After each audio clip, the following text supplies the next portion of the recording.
de que o tribunal é unido, essas declarações do Gilmar Mendes, isto é uma farsa, é uma mentira. Essa suposta unidade é um golpe de propaganda. Gilmar Mendes... Olavo é do Carvalho, melhor canal de cortes do YouTube. Fala pessoal, se você curte o meu conteúdo, saiba que ele só continua porque tem gente que apoia. E você pode fazer o mesmo com um pouco mais de $5 por mês. Simples, entre em www.paulofigueiredoshow.com/apoie e use o cupom da descrição e tá pronto. Desde já, meu obrigado. E não importa o que você pensa, não importa o lado que você esteja, mas, sem dúvida nenhuma, alguém que assiste olha a diferença entre um discurso político, que é a minha esfera, né, para um voto jurídico, que é mais a sua esfera, a esfera da doutora e por aí vai.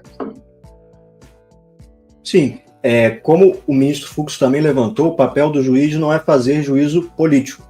O papel do juiz, e eu vejo que hoje muitos magistrados se esqueceram disso, isso é um problema global, a gente pode até falar sobre isso depois, mas é um problema global, não restrito ao Brasil, é que os juízes eles querem interpretar a lei de acordo com as suas próprias convicções. Então, você acha que ocorreu um golpe de Estado, você acha que ocorreu uma tentativa de abolição violenta do Estado democrático de direito, e aí você tenta incluir e encaixar com alguma gambiarra a conduta das pessoas ao tipo penal previsto na legislação. Agora, o papel do juiz não é esse, o papel do juiz é ler a lei e aplicar a lei. Na doutrina americana, o máximo que você pode fazer, na doutrina do originalismo, não é buscar qual era o intento original daquela legislação. Nunca, jamais, em nenhuma circunstância, deve um juiz colocar as suas convicções pessoais, os seus achismos na legislação, porque assim o tribunal se torna um tribunal político e não uma corte constitucional. Inclusive, o ministro Fux abriu o voto dele falando sobre isso, né? O Supremo não pode ser uma corte política, há de ser uma corte constitucional. Agora, uma coisa que o ministro Fux fez foi basicamente dizer que o Donald Trump tinha razão em sancionar o Alexandre de Moraes, porque ele fala textualmente que a corte viola a Declaração Universal do Direito dos Homens e o Pacto de São José da Costa Rica. Ele diz isso literalmente durante mais de uma vez, que são dois tratados internacionais, do qual o Brasil é signatário, que são garantidores de direitos humanos. Então ele basicamente está dizendo que o STF está sim violando direitos humanos, que é a base para a Lei Magnitsky. Ou seja, né, o Fux diz que Trump tinha razão, tem razão. Sobre isso, inclusive, você pode analisar, no voto do ministro Fux, isso para mim ficou um pouco implícito e não tão explícito, talvez, mas ele fala, por exemplo, que houve uma clara violação do devido processo legal. O devido processo legal não é só uma garantia legal ou constitucional do ordenamento jurídico brasileiro. O direito ao devido processo legal está previsto na Declaração Universal de Direitos Humanos, de forma, então, que se algo está previsto na Carta da ONU que prevê o que é direito humano, e isso é violado, por conseguinte, evidentemente, você tem uma violação a direitos humanos. Então, sim, eu diria que o voto do ministro Fux fortalece bastante o fato, não é uma opinião, o fato de que há violações de direitos humanos ocorrendo nesse processo e em tantos outros. Agora, eu vi uma crítica que muita gente da imprensa fez, acho que a Mira Leitoa fez isso também, e várias outras jornalistas, eu achei interessante, não tive tempo de conversar com nenhum jurista para me explicar esse assunto, mas da ideia de que o Fux falou da incompetência do tribunal para julgar o presidente Bolsonaro, e a mim e a todos os outros que estão nesse inquérito fajuto do golpe, mas ele não teve a mesma posição em relação aos tantos casos do 8 de janeiro que ele julgou.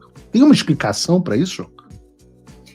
Bom, de fato, o ministro Luiz Fux, e aí já entra na opinião, né, errou, na minha visão, em vários momentos. Um momento que eu tenho certeza absoluta que ele errou foi no caso do Daniel Silveira, que é quase que um caso inaugural da perseguição de maneira mais explícita, né? Mas eu acho que, no fim das contas, o que importa é o dia de ontem e o que ocorreu no dia de ontem. Eu prefiro um ministro Fux que vota de maneira correta e vota baseado na lei, na Constituição, admitindo até eventualmente os erros que possa ter cometido, do que um ministro que prefere não rever as suas posições, não rever os seus votos. Então, eu não sei o que levou o ministro Fux a mudar de posição, e quando a gente fala mudar de posição, também um pouco relativo, porque sobre a questão do foro, ele nunca mudou de posição, né? Ele foi contra a mudança do entendimento. Mas falando sobre esses casos de maneira mais específica, como citei aqui o Daniel Silveira, e agora ele votando pela absolvição de quase todos os réus, a única coisa que eu tenho a pensar é que me deixa muito feliz e satisfeito, como diz a frase, né, da Idade Média, de saber que ainda existem juízes em Berlim, né, e na nossa interpretação brasileira, que ainda existe um juiz com apreço à lei e à Constituição em Brasília, ainda que eventualmente tenha cometido alguns erros no passado. Eu vou falar mais sobre o Fux, João. Agradeço aqui a tua presença, obrigado aí por traduzir para o público. A audiência te adora, as pessoas estão aqui falando João Gabriel Márcio, João Gabriel Márcio. Em breve, no futuro próximo, teremos João Gabriel Show. Obrigado, João. Eu que agradeço o carinho de vocês aí na audiência, agradeço a oportunidade mais uma vez, Paulo. Obrigado. No final, o João Gabriel come a bola, né? O que eu achei mais impressionante, né? Eu tô aqui olhando o meu WhatsApp, então aqui Metrópolis e Globo e etc, todo mundo me perguntando, não, agora depois do voto do Fux, o que vocês farão em Washington, etc. Eu falo, o voto do Fux não muda a postura de Washington. O Fux que tá dando razão para Washington, não o contrário. Washington não vai mudar a sua posição por causa do voto do Fux. Então, não há uma mudança nessa direção. A mudança principal que acontece no Brasil.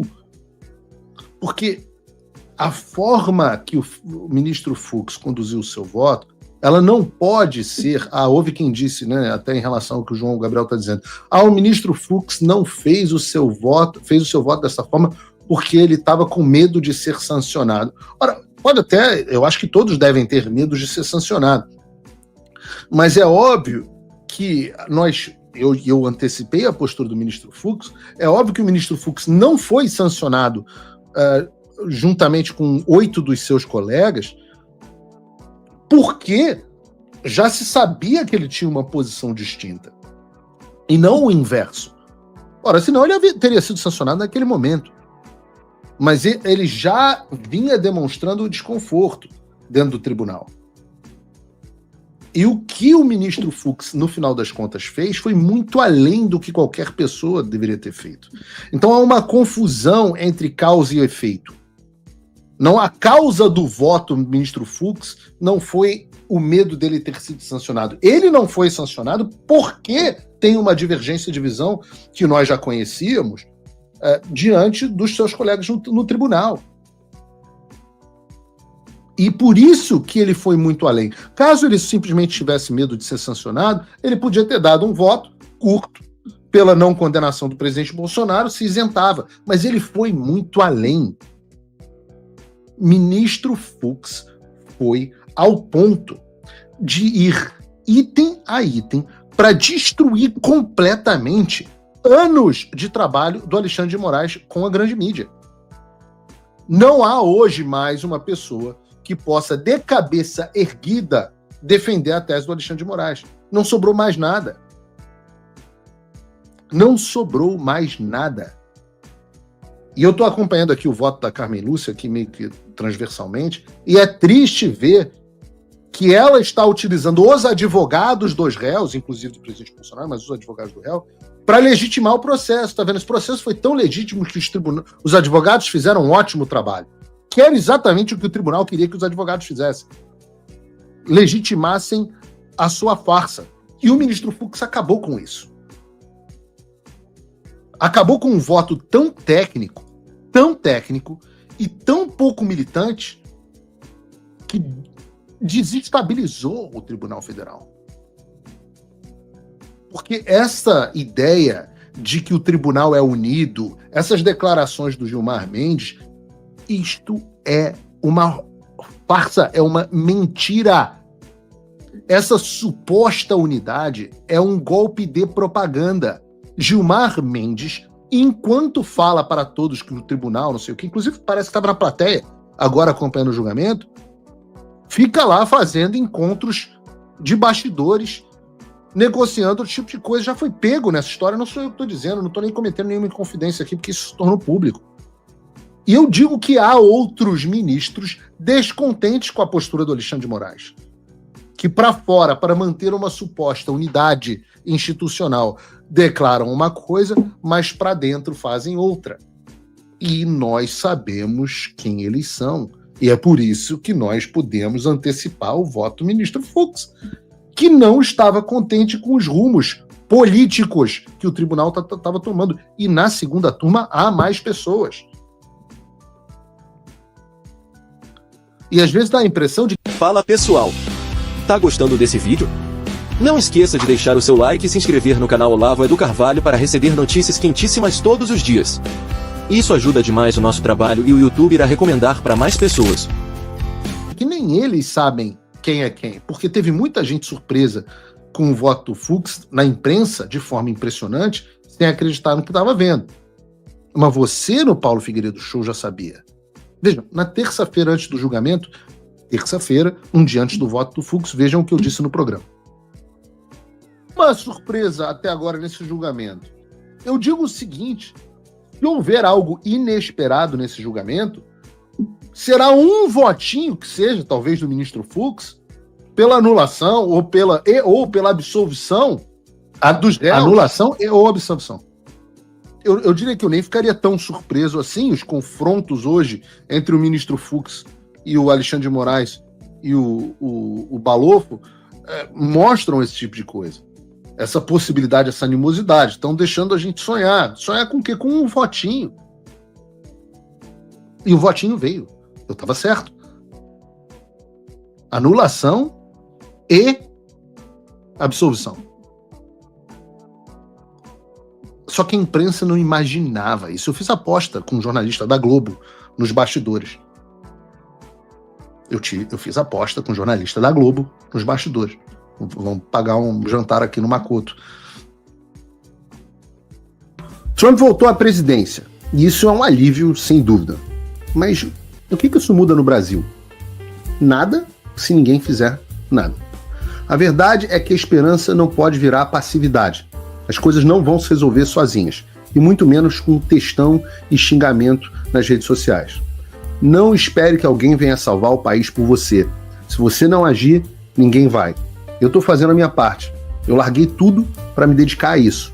Mas sem apoio, esse trabalho simplesmente não continua.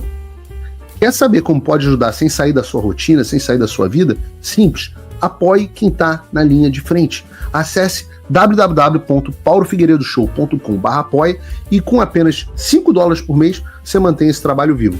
Se você puder mais, considere a possibilidade de se tornar meu patrono Gold e tenha acesso ao meu grupo privado no WhatsApp, onde você participa das discussões que guiam o conteúdo e muito mais. A diferença entre quem só assiste e quem faz parte da mudança é a atitude.